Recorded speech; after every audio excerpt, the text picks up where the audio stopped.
Good morning. My name is Derek Underwood. I'm the Director of Safety for Carter Express. No, he did not pull me over into this facility, but I have here with me today Trooper Officer Carrick. Officer Carrick is going to talk to us a little bit about violations and what he sees big trucks do during his time on the roads. Officer Carrick, tell me exactly what's the biggest violation you see out there? Most commonly it has to do with either speed or lane violations. Following too close is another one that's pretty obvious and pretty bad. Those type of violations, especially when you're driving a beautiful red truck like Carter Express has, you stand out very quickly. Sure. Can you tell me what sort of things drivers could keep in mind before they head out there on the roadways to try to keep themselves from having to meet up with you out there?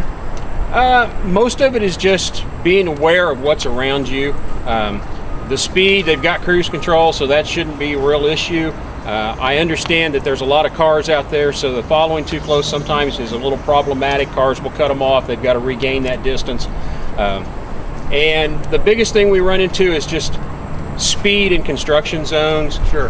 If there's a crash and traffic is slowed down or stopped, we seem to have a lot of rear-end crashes involving commercial motor vehicles where they just do not recognize the danger in front of them, and they plow in to stop traffic. Absolutely. Officer Carrick, is there any advice you can give to these drivers about how to conduct one of these roadside inspections with you? Yeah, when we do a roadside inspection, there's one of two reasons we'll do an inspection. It'll either be because of a traffic violation or an equipment violation that we've noticed as we're driving down the road, or we'll simply do a random inspection where we just simply pick a truck out of the group of cars or trucks and pull them over for an inspection. Most of the time when we pull them over, it'll start on the roadside. Depending on the level of inspection, there are 3 levels of inspection that can be done. One of them is fairly not real invasive, and we can do it right there on the side of the road. The second one involves me walking around and involves the driver doing some things to help with the inspection. And the final one is the most extensive, and we typically will relocate to a parking lot or somewhere off the roadway to do that, because we'll actually go underneath the truck, look at the brakes, measure the brakes, and that's the one that involves the driver the most, because they're having to do things within the truck to assist with the inspection. Great. So would you say typically when a driver has an encounter with you, it's due to the behavior that you've exhibited from him driving? Because I do what's called level 1, which is the most,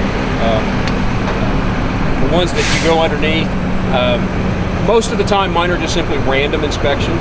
I will pick out a number of trucks that day that I'm going to stop. It may be the 10th one, it may be the 20th one, depending on traffic. Pull that truck over and do inspection on them. So those are pretty much just random. If we're doing level 3s, those are typically generated through a traffic violation. Sure. Well, drivers, there you have it. You know, if you don't want to have an encounter with Trooper Carrick, I would suggest that you obey all those posted speed limits and drive safely. This has been your Tuesday Tip of the Week.